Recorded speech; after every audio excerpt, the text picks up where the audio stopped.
So the next big project, ProCam, we're here. Yes.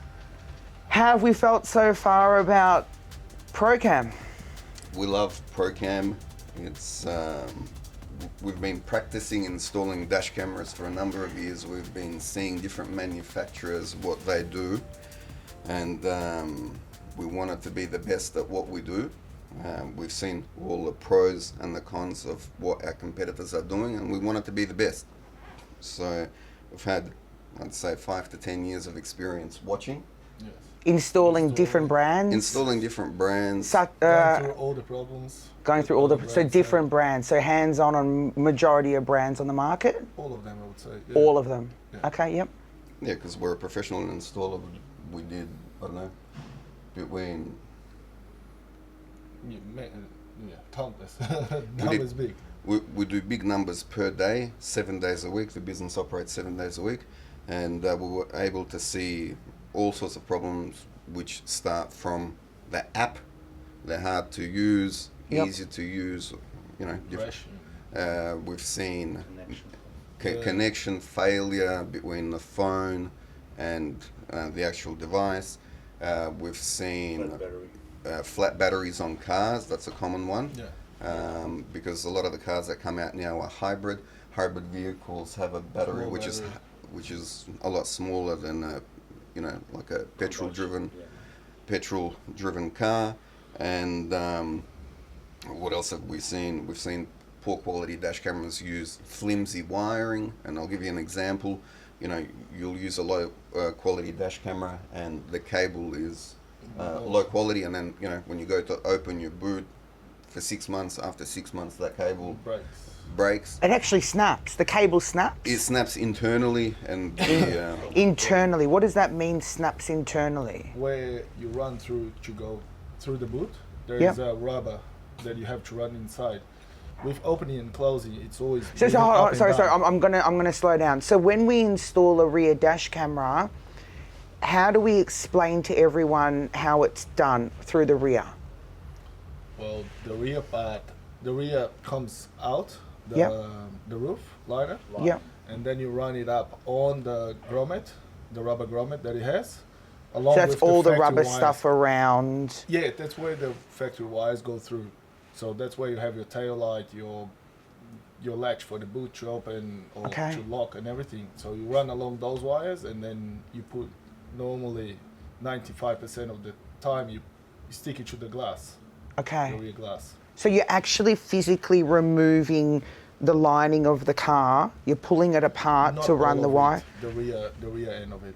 The rear end of it, but you're still pulling it apart. Like it's quite it's quite a technical setup. Yeah. Not everyone is just qualified to be able to. And there's glue. Most of new cars now, they come with glue as well around the rubber. So you gotta be careful not to dirty on brand new cars or used cars as well. That glue, because it's very sticky. Once it gets to the roof line, silicon alike. Yeah. What's it called? It's like a silicon-based sticky substance. So when you take it off, it goes everywhere. Yeah. You can dirty the car. So when you pull it apart, there's actually like silicon and glue and rubber stuff that goes around the seal. Yeah. Rubber seal. It's behind it. It has. It's a glue that is always. It never dries, pretty much. Like a real sticky. Yeah. Yeah. Okay. It sticks to everything. Yeah. Sorry, just because it's so. Like a petroleum-based glue. It's like the sound deadening stuff.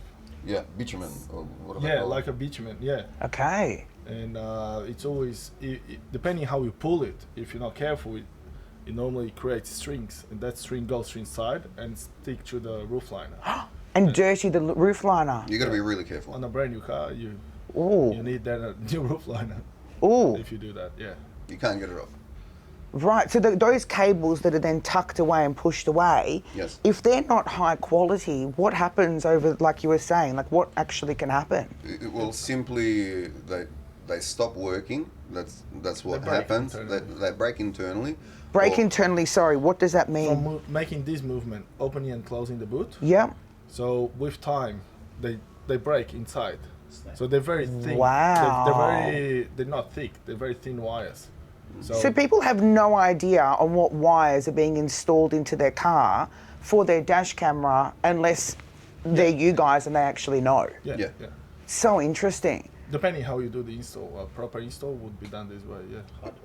Yeah, a proper installation, all the cables are hardwired, they're all tucked away neatly, they're routed properly. With an improper installation, mind you, I want to add that we use tap fuses to get power from the fuse box.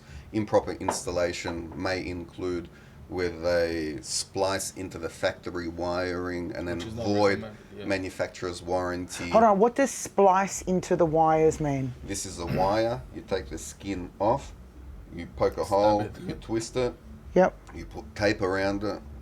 Installation like that often voids manufacturer's warranty. We normally use tap fuses to... Which is approved by dealerships. Which is approved, yeah. Because you're not actually tampering. Correct. Is that the reason why? Because you're not actually cutting or tampering. We're not cutting anything.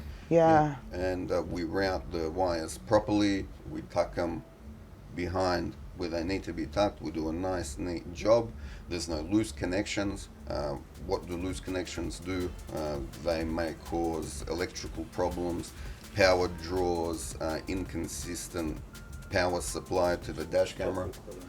And most importantly, the dash camera won't record when you need it to record. Wow. Yeah. And when you need the most, it's not this brings us to the first question that you asked, which was memory cards. Well, memory cards is a whole topic within itself. Yeah. Yeah.